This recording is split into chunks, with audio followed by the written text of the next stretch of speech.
দর্শক, আপনাদের N8N ওয়ার্কফ্লোতে গুগলের যে কোনো নোডে যদি এই ধরনের সমস্যা দেখা দেয়, সেটাকে আপনারা কিভাবে ফিক্স করবেন একদম 10 সেকেন্ডের মধ্যে, সেটা আমি আজকে এই ভিডিওতে দেখাবো। এর জন্য প্রথমে আপনারা এই পেন্সিল যে আইকনটা রয়েছে এটার উপরে একটি ক্লিক করে দিবেন। ক্লিক করে দেওয়ার পরে এখানে যে দেখতে পাচ্ছেন সাইন ইন উইথ গুগল, এখানে একটা ক্লিক করবেন। তো এখানে ক্লিক করার পর আপনার যে গুগল অ্যাকাউন্ট সেটাকে সিলেক্ট করে দিবেন এবং এখানে কিছু পারমিশন চাইবে আপনাকে। সেই পারমিশনটা আপনার মোবাইল থেকে বা অন্য কোনো মেথড দেখালে দিয়ে কন্টিনিউয়ে ক্লিক করে দিবেন।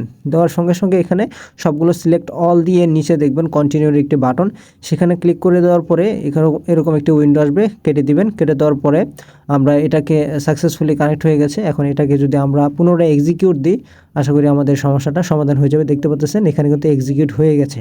তো এটা এক্সিকিউট হওয়ার পর আসলে আমাদের ফোনে ইমেল এসেছে কিনা আমরা আমাদের ইমেল থেকে অন করে দেখাচ্ছি। দেখতে পাচ্ছেন এখানে কিন্তু আমাদের ঠিক টাইমে একটা ইমেল চলে আসছে। তো এইভাবেই কিন্তু এই ধরনের সমস্যাকে ঠিক করতে পারবেন। তো এমন আরও প্রয়োজনীয় টিপসের জন্য মা সেন্টার অফিসিয়াল চ্যানেলটিকে সাবস্ক্রাইব করে রাখুন। ধন্যবাদ।